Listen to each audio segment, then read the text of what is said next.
तो हम बात करते हैं अजंत प्रकरण के अंतर्गत अगले सूत्रों के विषय में। प्रथमा विभक्ति बहुवचन राम शब्द पुल्लिंग रामः तक शब्दों की सिद्धियां जिन सूत्रों से होंगी उन सूत्रों के बारे में हम पढ़ चुके हैं। आगे सूत्र है अमी पूर्वः। अमी पूर्व सूत्र क्या करता है कि अक से परे अम में विद्यमान अच हो।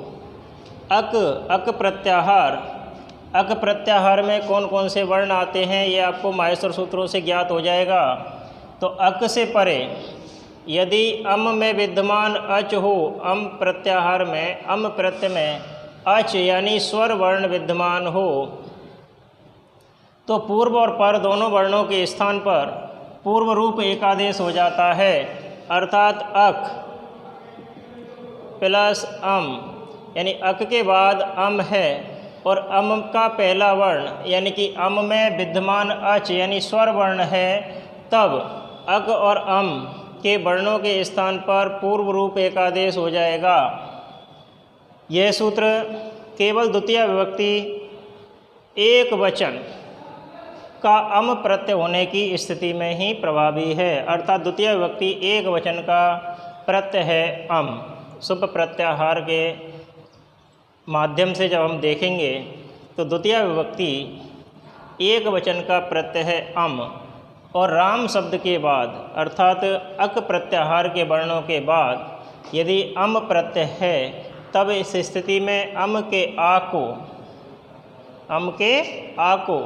और पूर्व वर्ण के अक के स्थान पर पूर्व रूप एकादेश हो जाता है। जैसे मैं कहूँ राम प्लस अम, इस स्थिति में तो राम के अंदर क्या है आ, राम पद में अंतिम वर्ण क्या है आ, जो कि अक प्रत्याहार में आता है और उसके बाद अम का क्या है आ, अम का क्या है आ।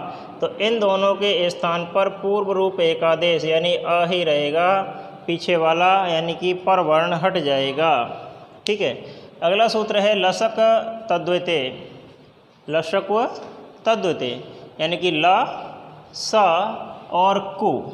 तो देखो हम यहाँ से देखते हैं कि लसक अतद्वते यानी ल वर्ण, स वर्ण, कु से अर्थ है क वर्ग, अतद्वैते अतद्वैत से अर्थ है तद्वैत भिन्न प्रत्यय। तद्वैत भिन्न प्रत्यय तो तद्वैत भिन्न प्रत्यय के आदि में तद्वैत भिन्न प्रत्यय के आदि में ल श और क वर्ग इत संज्ञक होते हैं। अर्थात 33 व्यंजन वर्णों में से 33 हल वर्णों में से केवल 7 वर्णों की केवल 7 वर्ण कौन कौन से वर्ण? लकार अर्थात ल, सकार अर्थात सवर्ण और क वर्ग, कु से तात्पर्य है कवर्ग, कवर्ग से मतलब है क ख ग घ ङ। तो इन 7 वर्णों की ही इत संज्ञा होती है लसक व तद्वते सूत्र से।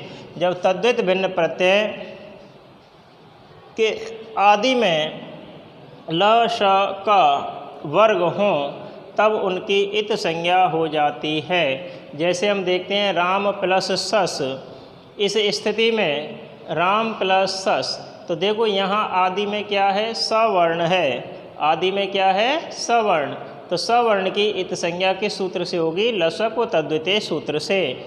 तब हमारे पास क्या शेष रहेगा? अशेष रहेगा। ठीक है।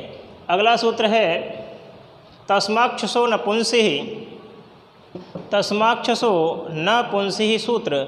ये सूत्र क्या करता है कि पूर्व सवर्ण दीर्घ से परे यानी कि पूर्व सवर्ण दीर्घ वर्ण से परे सस के सकार के स्थान पर, जैसे ये सस, ठीक है, तो सस के सकार के स्थान पर नकार आदेश करता है। अर्थात पुल्लिंग की विवक्षा में जब पुल्लिंग शब्द रूप का सस प्रत्यय हो तब उस सस के सकार के स्थान पर नकार आदेश हो जाता है तस्माक्षसो नपुंसि सूत्र से। तो यह सूत्र केवल द्वितीय विभक्ति के बहुवचन में प्रयुक्त होगा। द्वितीय विभक्ति बहुवचन में आने वाला सस प्रत्यय और उसके अंतिम सकार, ये जैसे दे रखा है, तो उसके अंतिम सकार के स्थान पर इस सूत्र से नकार आदेश हो जाता है, अर्थात न आदेश हो जाता है। जैसे राम प्लस आस, इस अवस्था में राम प्लस आस के स्थान पर, सकार के स्थान पर नकार हो जाएगा, तस्माक्षसो नपुंसि सूत्र से। अगला सूत्र है अट कुव्वा नुम्बेवाई अपि। अट, अट से तात्पर्य है अट प्रत्याहार के अंतर्गत आने वाले समस्त वर्ण। कु से तात्पर्य है क वर्ग। क वर्ग के अंतर्गत 5 वर्ण आते हैं, क ख ग घ ङ।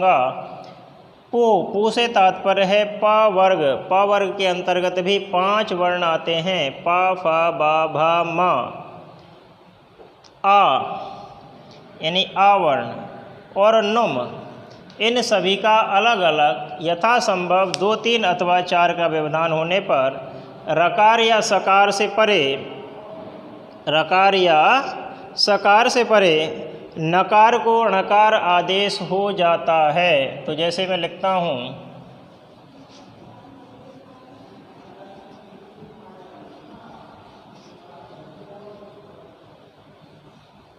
तो हम लिखेंगे कि अट प्रत्याहार क वर्ग, समझ गए होंगे आप। अट प्रत्याहार में आने वाले समस्त वर्ण, क वर्ग के अंतर्गत आने वाले समस्त वर्ण, प वर्ग के अंतर्गत आने वाले समस्त वर्ण, आ और नुम, इन सभी का अलग अलग यथासंभव 2, 3, 4 बार विधान होने पर, व्यवधान होने पर रकार या सकार से परे, यानी र वर्ण अथवा सवर्ण से परे नकार हो तो, रकार या सकार से परे नकार हो तो अणा आदेश हो जाता है, यानी णकार आदेश हो जाता है। ठीक है, तो रकार या सकार से परे नकार हो तो णा को क्या हो जाएगा, ना को णा आदेश हो जाएगा। जैसे हम देखते हैं,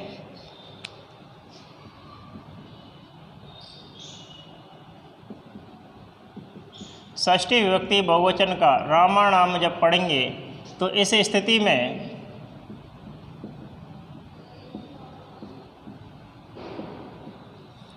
इस ना के बाद क्या है, आ। ठीक है, तो राम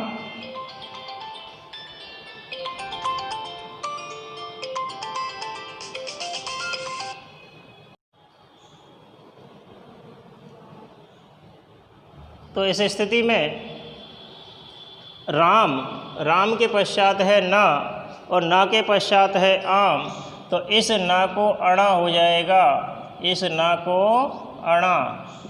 ठीक है, किस सूत्र से, अट कुव्वा नुम्बेवाई अपि सूत्र से।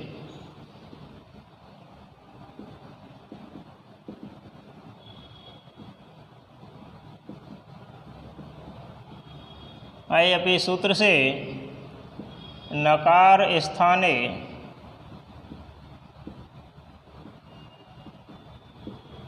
णकार। ठीक है, तो ये सूत्र क्या करता है, नकार के स्थान पर नकार आदेश करता है, लेकिन हर स्थिति में नहीं होगा। तो इसके लिए एक निषेध सूत्र है पदान्तस्य। तो पदान्तस्य के बारे में हम पढ़ते हैं।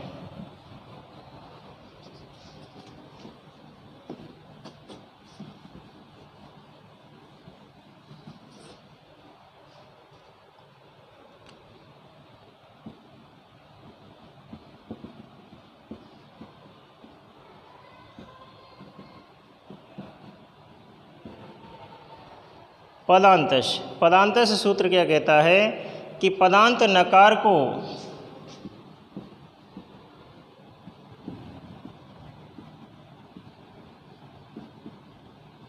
णकार आदेश नहीं होता है, यानी पद के अंत में आए हुए नवर्ण के स्थान पर अणा नहीं होता है।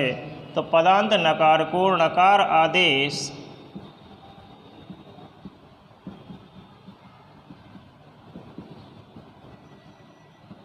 नहीं होता है।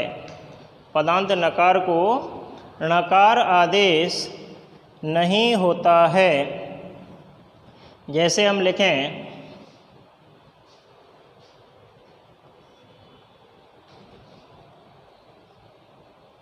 राम प्लस अन,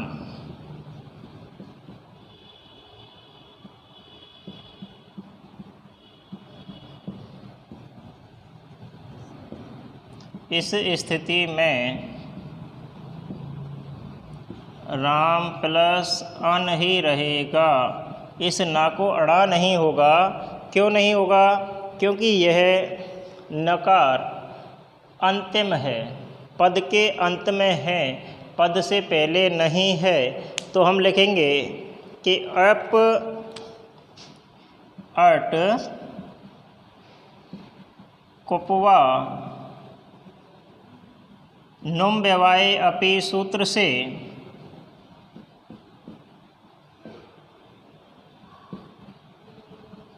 नकार के स्थान पर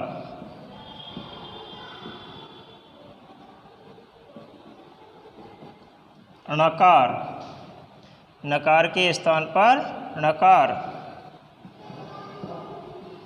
आदेश होता है, किंतु पदान्तस्य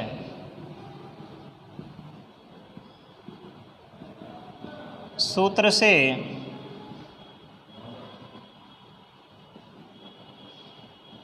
निषेध होकर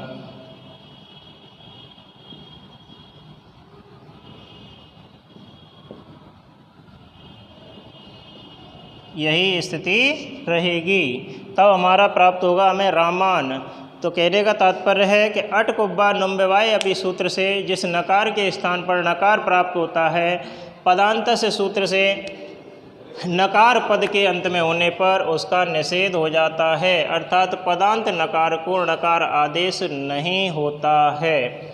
इस प्रकार से राम शब्द की द्वितीय विभक्ति के एक वचन, द्विवचन और बहुवचन की सिद्धियां इन्हीं सूत्रों के माध्यम से हो जाएंगी। आगे की सिद्धियों के विषय में अगले अध्याय में चर्चा करेंगे। धन्यवाद।